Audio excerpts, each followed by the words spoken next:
mbokki internetu Seneweb TV ñu leen di nuyu di leen ziar di leen dalal jàmm ci seen émission transversale ñu jagleel ko tolluwaayu actualité bi ci réew mi moo tax ci biir numéro bu njëkk bi ñu jagleel ko suukar si ak coowal DIPA yi ci am waral ñu dalal ki nga xamante ni moo di Louis Lamotte conseiller spécial du groupe Mimran nekk tamit directeur des ressources humaines ci compagnie sucrière sénégalaise monsieur Louis Lamotte ñu lay nuyu. ñu ngi lay fay dafa di nuyu waa Seneweb TV yëpp ak seeni téléspectateurs pour les englober tous bonjour. jërëjëf ñu lay dalal jàmm di rafetlu nangu bi nga nangu suñu invitation ñëw fii ci Seneweb TV seneweb.com ak suñu yeneen support yi ci rajo beeg lépp monsieur Louis Lamotte suukar si moo nekk ci actualité bi coow li ko waral moo di DIPA yi ni ki démb jëriñ ji ñu dénk wàllub commerce jàkkaarloo na ak taskatu xibaar yi ci fent bi son excellence monsieur le président de la république Macky Sall teg moo di gouvernement bi day jàkkaarloog fukki fan ak ñeent yu nekk ak taskatu xibaar yi bi la yoon nag ministre du commerce jël na ci kàddu ci li leen ñeel moo di suukar si wax na nag ay wax ni daañu ubbi ay waxtaan yu yaatu jagleel ko wàllu acteurs yi nekk ci secteur bi rawatina yéen waa compagnie sucrière sénégalaise ak leneen ni moo di ñu dématérialiser ni ñu joxe DIPA yi muy déclaration d'importation de produits alimentaires DIPA yi moo waral coow li ngir ñu dématérialiser ko ngir lépp mun see leer monsieur Louis Lamotte ñoo jàngate loolu. jërëjëf damay rafetlu d'abord innovation boobu di jataay yoo xam ne fukki fan ak ñeent yu nekk gouvernement bi mën a jàkkaarloog Sénégalais yi pour tontu ci seeni ay questions. mais surtout dalal leen ci ay situations yoo xam ne bari na yoo xam ne dañu jafe te xeet wi di ci xaar ay solutions waaye nag intervention bi nga xam ne madame le ministre du commerce def na ko ci daf ci am yoo xam ne il faut ñu jubbanti ko parce que suñu demee bay def loolu ñu tuddee exercice de transparence nga jàkkaarloo ak askan wi yëpp war a wax li am nga teew ci exercice boobu te waxuloo mbir yi ni mu demee transparence bañ ci doon wut dootul am te mën na am ñu nax nit ñi dama lire déjà liiroon naa communiqué bi mu defoon déglu également démb mu ne waaw DIPA yi ni mu demee amul problème parce que 135 000 la ñu joxe 135 000 yooyu 107 000 ñu ngi ko jox industrie yi jëfandikoo suukar comme matière première 63 000 yi la ñu jox diggante CSS ak commerçant yi may leeral ne demewul noonu te am na cër bu ma jox ministre du commerce ba tax am na terme yoo xam ne mënu ma ko utiliser waaye dinaa ne li mu wax demewul noonu industrie yi nga xam ne dañuy jëfandikoo suukar ci Sénégal pour soit defar chocolat wala defar leneen ak leneen at mu nekk weesuwul 40 000 tonnes li ñu leen di jox ren jii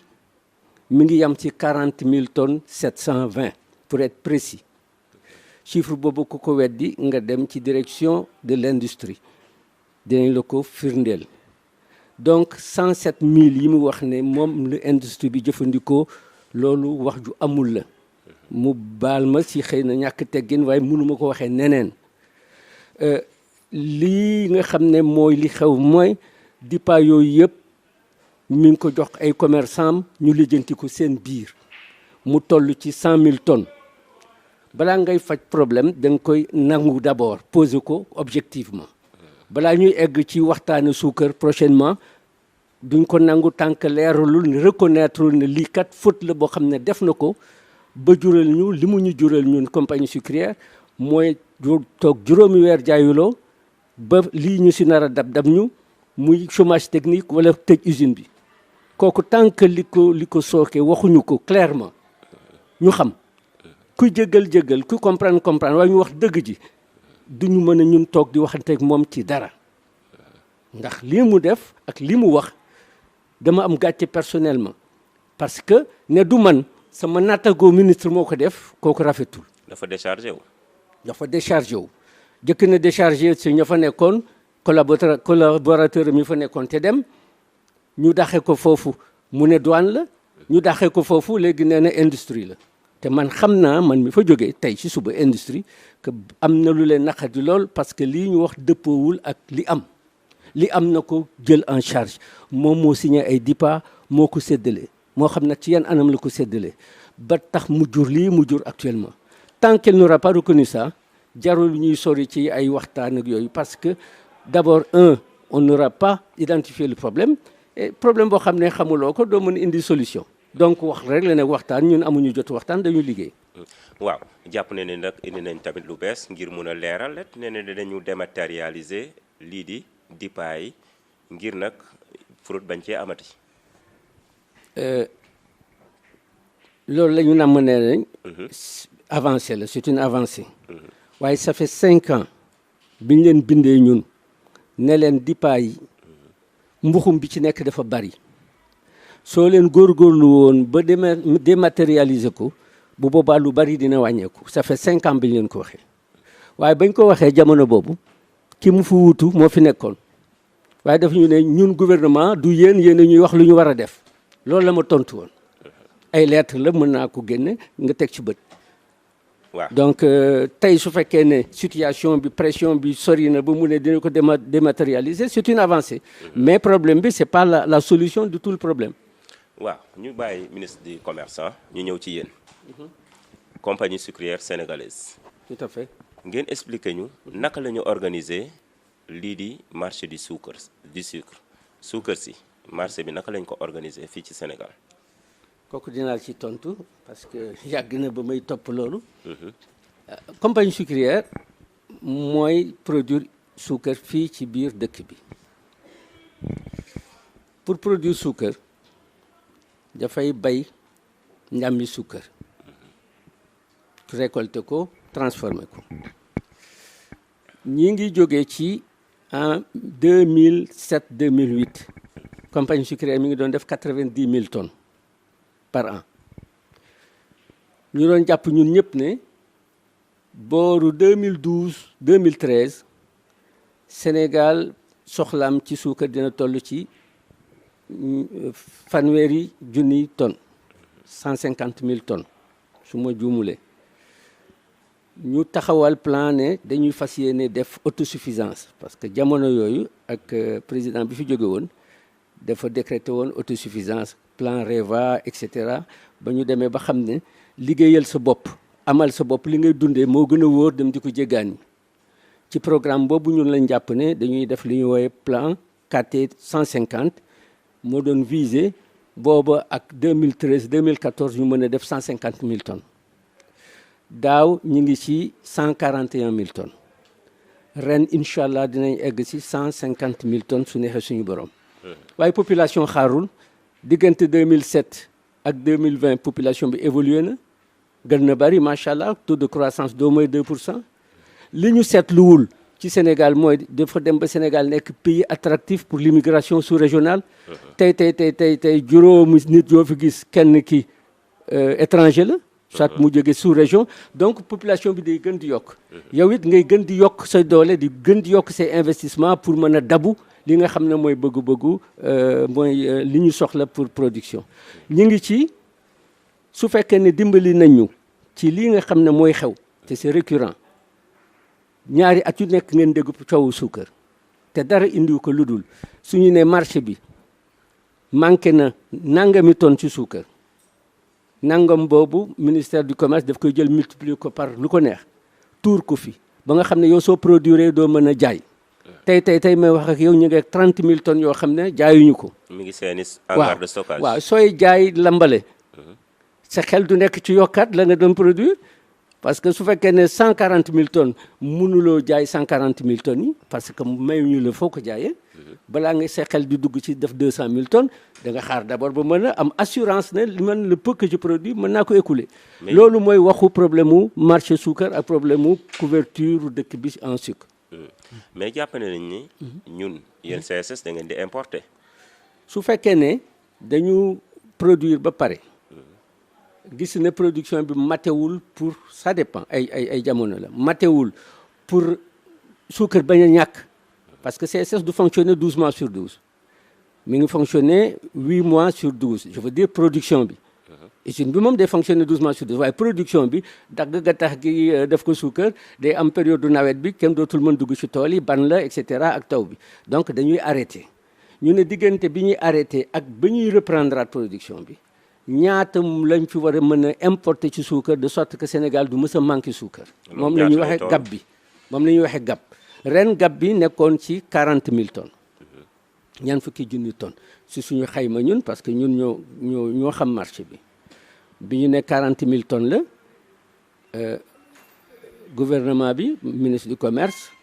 def ko 60 000 moo xam lu tax mu def ko 60 000 ba mu ko defee 60 000 jox ñu 23 000 ñun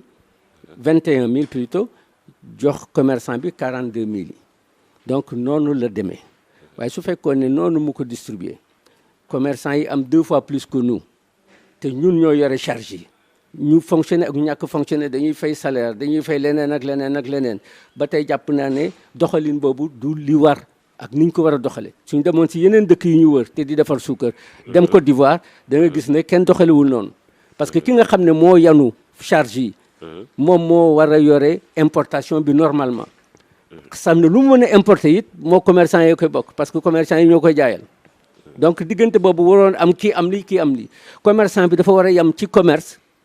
muy distribution bi producteur bi nekk ci production noonu la war a tëddee noonu la tëddee si dëkk yëpp sauf Sénégal. jàpp nañ ni kon mbirum suukar si dafa am pàccaxoo bu mag boo xam ne mënoon na ñàkk su dul woon mbiru DIPA yi ak li ci biir DIPA yi pàccaxoo boobu mënoon na ñàkk parce que nag Sénégal pays la rek comme pays yëpp ci benn planète bi la ñu nekk foo mës a dem dans le monde les commerçants ñoom ñooy diffuser production wu producteurs yi noonu lay mës di demee waaye fii am na ay nit yoo xam ne bariwuñu ñett ba ñeent yoo xam ne dañ leen jox daal benn pouvoiru ñoom dañ ci am wàll à la kuliyalin ay milliers de tonnes que CSS am suukar mu ñàkk suukar c'est pas leur problème ñoom jox nañu ko muy rente yoo xam ne kenn xamul ci kaw lan lañ ko teg rente yooyu nag moo indi coow li. waaw CSS compagnie sucrière sénégalaise jàpp nañ ni yéen li ngeen di produire mi ngi toll ci soxla si suukar suy dugg si Sénégal li ñu importé jàpp nañ ni 150 000 la ñi ñu ngi naan 173 000 mais yéen lu tax seen 40 000 tonnes des seeni loxo mënoo leen ko jaay. du sa 40 000 tonnes 20 000 rek la ñuy yor mais ñun dafa fekkoon suñu production mu desoon stock 20 000 tonnes. mu tegloo waaw yoo xam ne jotuñu ko jaay donc ñoom ñu indi importation yi du dara lu dul kii nga xam ne moo la doon jaayal sa suukar di ci am nga ne ko léegi kaay ma indi la beneen suukar nga jaay ko bu boobaa day teg sa bos yow fee dem jaayi bële loolu moo tax commerçant yi su importation amee rek ñu dootuñu mën jaay parce que ña ñu waroon jaayal ñoom ñoo am seen marchandise su bopp balaa mu lay jaayal sa bos jaay bosam loolu situation boo xam ne dañ ko créer de toute pièce dinaa la wax ne pomme de terre bi yaa ngi koy suivre soble bi yaa ngi koy suivre déggoo ci coow loolu parce que ay baykat ñoo ci ne te baykat nag soo ko naree yàqal liggéeyam mu dóor lu gopp foofu coow dafay gaaw a bari moo tax dañ ko organiser ba nga xam ne c'est simple c'est transparent dañuy xool production Sénégal écoulé ko ba mu jeex ba mu wër la ne jeex na ñu soog a ne nañ ubbi marché bi complété parce que noonu la aussi mënoo xëy rek matal lépp dina am bés producteur sénégalais kenn dootul jéggaani soble parce que dina développé donc mais en attendant loolu egsi dina am gab boo xam ne il faut que ñu importer ko gab boobu dañuy ne nangam la ñëpp d'accord ci ñu ne diw ak diw mi nga xam ne yéen a doon jënd production locale bi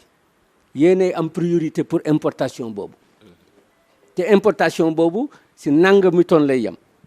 noonu lañ koy doxalee coow du jib suukar daal lañ bañ mu leere noonu suukar moom duñ la wax ñoom lan lañ jàpp ne moom la ñuy importer duñ la boole ci waxtaan wi ministre bi mi ngi woote waxtaan waaye su ko jëkkee woon ci bii xëy na du ñu egg fii. mais suukar sax yéen da ngeen organisé wul on dirait. on est très bien organisé. non filière sucre. amul filière sucre parce qu'il y a un producteur et tout le reste c'est des distributeurs. Normalement qui parle de filière sucre soo mënee filière oignon c'est plusieurs producteurs ak ñi nga xam ne ñoo yore chaîne logistique bi ak yooyu loolu la ñuy wax filière waaye ki nga xam ne mooy defar ak ki nga xam ne mooy jaay ça c'est pas une filière c'est simplement nature de l'activité parce que le producteur n'est pas le distributeur. Donc fii amul filière sucre il y a un producteur de sucre muy la CSS moo mën a ne lii laay jaay wala lii laay produire dëkk bi mën na manquer suukar diir tel ak tel dina toll ci ñaata tonnes yoo xam ne si marché bi dina ko soxla pour bañ a am rupture ñu baaxee ko état bi waroon topp rek li nga xam ne moom lañ ko tegtal su ne 40 000 tonnes mu importer 40 000 tonnes su joxee yëpp commerçant yi sax c'est pas notre problème parce que ñun li ñu tax a jóg mooy suñu production waaye su ma leen nee 40 000 nga verser ci marché bi 173 000 la différence est trop grande. kon yéen da ngeen jàppal ni de dañ leen a noyé. complètement naka. complètement jaayuñu depuis mois d'août septembre octobre novembre presque fin novembre pratiquement 5 mois yoo xam ne yaa ngi ak sa marchandise mënoo jaay te weer wu ne nga war a fay sa personnel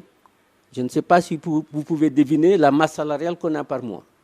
ñaata la 2 milliards par mois de salaire kese nga war ko fay te jaayuloo 1 million soo ko defee benn weer ñaari weer ñetti weer ñeenti weer nga xool lan moo la tere jaay ñeent ñoo xam ne xëy na jege dañ certain pouvoir ils obtiennent ce qu'ils veulent et ils font ce qu'ils veulent avec douane yi avec tout ils font ce qu'ils veulent ils empochent des milliards au détriment de milliers de travailleurs yoo xam ne tey seen payoor tax na suuf parce que mënuñoo jaay te soo demee ba toll na mënoo jaay te war a fay say bor finalement ça devient problématique te situation boobu la ñu dugal CSS actuellement. moo waral ngeen yuuxu. su yuuxuwul dee. parce que ñi yuuxuloo ñëpp dee nañu. jàpp nañ ni compagnie sucrière sénégalaise li mu doomu aadama ya fay jëlee seen njëriñ. seen teraanga bëri na. 8500 nee nañu. loolu mooy juróom-ñetti junni ak juróomi téeméeri doomu aadama fa la ñuy jëlee seen teraanga. léegi mu nekk nag kër gi nga xamante ni jàpp nañ ci Sénégal moo ëpp liggéeykat. absolument dëgg la. waaw yéen seen yuuxu boobu. lu ko gën a suuxat maanaam lu ko gën a yokk doole. lu mu. xam nga soo ne 8500 mooy ñi nga xam ne chaque weer ñu tàllal loxo ne fay ma. te depuis juróom fukki at bi kër gi amee ba léegi musuñu tardé benn bés bu ñu fayulee salaire waxuma la fàtte fay wala bañ a fay. kooku ñun suñu priorité la ak lu ñu mën a def pour fay personnel bi dinañ ko def waaye toll nañ situation yoo xam ne même pexe yi dañuy jeex waaye su weesoo 8500 yooyu est-ce que xam nga ne daanaka kuy baykat ci département boobu si CSS nga dépendre CSS mooy jënd ndox mi OMVS jox ko gratuitement 5000 hectares mu toll ci pratiquement 15000 agriculteurs yoo xam ne CSS leen yoral ndox moo leen yoral seen aménagement moo leen yoral yëpp ñooñu bés bu CSS tëjee fii ñoom ngay jëkk a rey muy toute une population nga dàq leen foofu ñu ne sàmmkat yi suñu demee ba booru mars nga xam ne ñax amatul ni ñi gars yi doon màngi di wàcc si suuf di wuti fourrage lu ñu lekk lu ñu xonte jur gi léegi CSS la ñuy ñëw ay junni bopp ay cheptel CSS di leen jox ci fourrage u kaan bi lu toll ni c'est au moins 400 000 tonnes ba tax na benn nag deewatul parce que CSS fi nekk ñooñu di ay sàmmkat macha allah ak nu ñu toll seen lim bés bu fi CSS jóge woon ñoom aussi pare nañ ci situation bi nga xam ne CSS defaloon na leen ko te muy xéewal bu rëy ci ñoom parce que jëndal sa nag xont sàmmkat yu bari mënuñu ko kooku nga dàqe leen foofu xam nga lu wër département bi lu wër Richard Toll yëpp dëkk yi benn amu ci ndox benn amu ci réseau d'eau CSS mooy produire tous les jours de l'eau potable di wër di ko joxe sur plus de 30 villages tous les jours que je fais ñooñu bés bu CSS tëjee dootuñu naan ak yeneen yoo xam ne dañu bàyyiwul xel ne rey CSS rey dëkku lëmm la te suñu wax jépp ak suñu ñaxtu bi su doon suñu poche kese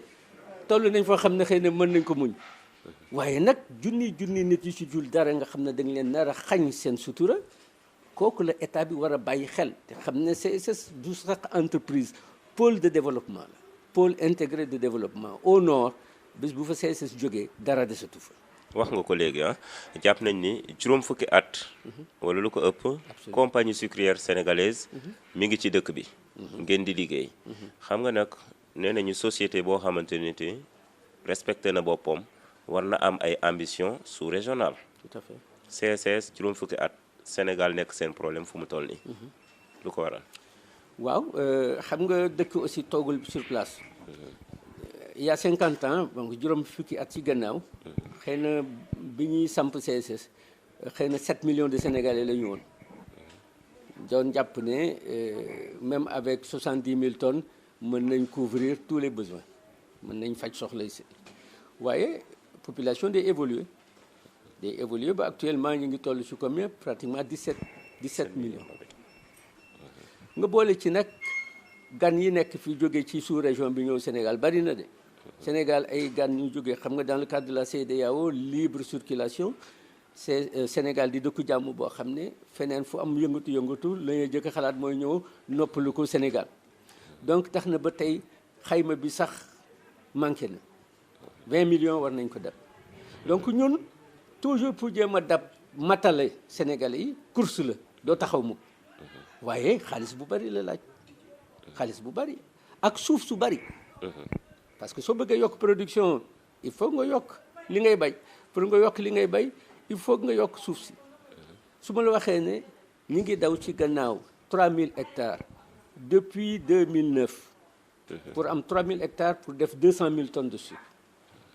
parce que 150 000 bi ñu waxoon ne moo doon besoin yi en 2005 2006 léegi loolu passé nañ ko léegi ñu ngi ci 200 000 tonnes ñun aussi ñu war a ajusté wu pour def 200 000 tonnes def investissement yi ci war yëpp au plan industriel waaye mu dese la 3000 hectares de terre pour pouvoir yokk production agricole bi ba léegi tënañu ak Sénégal lu fi nekk ci suuf donc muy benn premier obstacle boo xam ne mënoo ci dara su la ci nguur gi jàppalewul mënoo ci dara waaye dafa mel ne nguur gi autosuffisance ba nga xam ne kenn dootul jéggaani dañ koy wax rek waaye du seen itte su doon seen itte dinañ protéger CSS mi jox ko suuf bi mu laaj obligé ko nag mu def investissement xaaru sax ku ko obligé mi ngi ci bu yàgg pour mën a atteindre 200 000 tonnes te loolu si juróomi at su ñu si dimbali woon ren juróomi at kenn dootul waxu importation. d'accord léegi DIPA. waaye nag baal ma est-ce que dina neex ñëpp parce que bu boobaa DIPA dootul am. te ñun xam nañ njëriñu DIPA pour ñenn si nit ñi. CSS mi ngi fi juróom fukki at mais yéen nangu ngeen beneen këru liggéeykaay buy def suukar sampu Sénégal di def ni yéen est-ce que nangu ngeen di ngeen nangu loolu. kooku amuñu sañ-sañu bañ ko le problème kay du ndax ñun ñu nangu wala ñàkk nangu ana sénégalais wala ana étranger parce que ci jamono yi moom étranger moom soo wax ñu ne étranger la dëkku fi. maanaam concurrence muy local wala étrangère. ma ne mataluñu Sénégal biir sous région bi dëkk yu bari produire ñu Gambie produirul Guinée Bissau produirul dañuy jéggaani Mauritanie produirul day jéggaani loolu yëpp marché la donc ñaar ba ñetti usine sax mën nañ fi nekk waaye ku ci nekk soo defee ne CSS recruter 8500 sénégalais ñàkkul ne dinañ am lu ñu wàññi ci chômage yu xale yi ñàkkul ne ñuy jël gaal di dem dootul bari kooku suñu yéene la ñun ak ki moowuñu marché bi rek c'est que dañoo amul wëjj waaye du caagin ne dañoo signé monogamie su état bi mënee fexe ba ñii commerçant yi nga xam ne ñooñu tere développé jël la ñu gagné delloo ko ci investissement si suuf si créer ay emploi pour ay sénégalais man maay jëkk a dem jàppale leen ak expérience bi ma am si defar suukar pour dire que loolu amul problème monopole ils en parlent waaye xamuñu sax mooy lan waaye li mënul nekk mooy yow nga def sa ay milliards ak say charge di produire benn waay jóge fële ak benn léegi sax dootul fax xewi na juste un mail on lui envoie un bateau de sucre mu ñëw distribuer ko dans le pays créé wul ñaari emploi fayul ñaari nit du sax fay impôt nga ne da nga leen di boole waaye concurrence il peut pas y avoir de concurrence là-dedans. La concurrence c'est les mêmes types d'activités, c'est des industries qui sont concurrentes entre elles, des commerçants sont concurrents entre eux. Quand vous faites une course 100 mètres doo ci boole ñuy def 400 mètres ak ñuy def 800 mètres ay sprinteurs ak des coureurs de fond ñi bokk li ñuy def rek ñoo war a mën a concurrencer. Donc ñun bañuñu concurrence waaye concurrence bi mooy nit def ni Mimran jël des centaines de milliards def ko ci suuf si di liggéey bu metti dans des conditions difficiles. Ku ñëw Richard Toll xam nga ne yombul 45 degrés à l'ombre nit ñi di góorgóorlu di sëgg di gor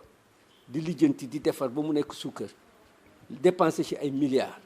Man weer wu nekk ma fay 2 milliards à des Sénégalais nga jóg ko jël koo xam ne amul sax compte bancaire pour dans certains cas parce que am na jege na des pouvoirs ñu jox ko mu génni bateau suukar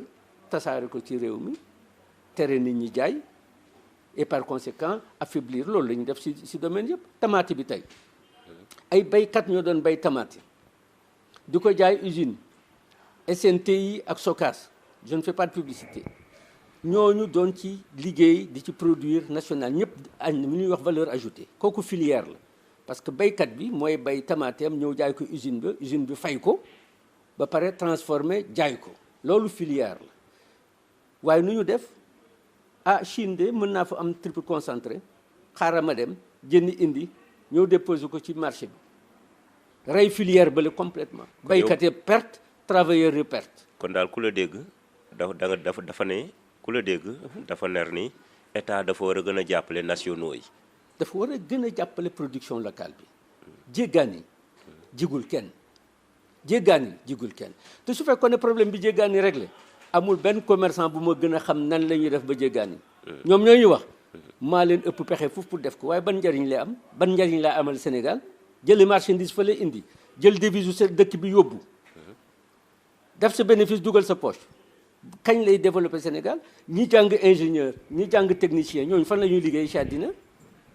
ñooñu ñooy suñuy doom ñooñu war a wutu.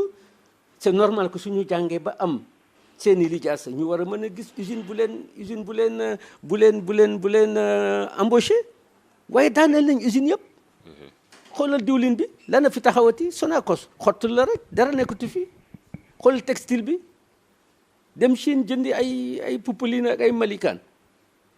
tax ba benn usine ñoom ñëpp Sotiba Simpafric tout ça Icotaf tout le monde ñëpp a daanu tëj mais ba kañ. kon daal non à l'importation non au DIPA. dëkk yi am fulla yëpp balaa ñu fay dugal dara soo demee Côte d'Ivoire mi ngi am ñaari usine suukar la am mënoon nañ leen bàyyi ñu concurrencer seen biir dañuy concurrencer seen biir waaye nanguwuñu benn commerçant di fa indi benn tonne suukar di ko fa dugal di leen yàqal ñoo nga xam ne soo leen dajalee ñu ngi ci ay 10 000 ouvriers 10 000 Ivoiriens qui travaillent. Sénégal fulla boobu la waroon am ne man kat du ma jëndee junni nit yi nga xam ne ak tout ce que la CSS fait au nord à 3 ou 4 soi-disant importateurs qui n'importent rien. C'est les grands traders là français et qataris là ñooy indi bateau yi fii ne suukar a ngi jaay nga ñëw jënd ko tuur ko ci biir réew mi au même prix que ce que la CSS fait. Mais comme yow yaa doon jaay waroon jaayal CSS nga def ñukk bu CSS dem jaay jëli marchandise u naar bi jaay ko fi rey say natango rey ay sénégalais yoo xam ne ñu fa doon liggéey di fa tirer seen sutura kooku waruñu ko seetaan su fekkee ne bëgg nañ jóg ci chômage yu xale yi nga xam ne ça prend des proportions impossibles. xale yi yëggu ci gaal yi dem ay doomu jàmbur lañu de au risque de ay doomu jàmbur lañu waaye wuti jom rek parce que fii dara amu fi mais bu ñu leen seetaan. ñu lay gërëm di la sant monsieur Ly Lamotte di fàttali ni yow yaay conseil spécial du groupe Mimran. di tamit directeur des ressources humaines bu compagnie sucrière sénégalaise mu nekkoon suñu gan ci suñu émission bu njëkk transversale mbokki internet yi ñu leen di nuyu di leen gërëm ci seen ànd ak seneweb.com ba beneen yoon.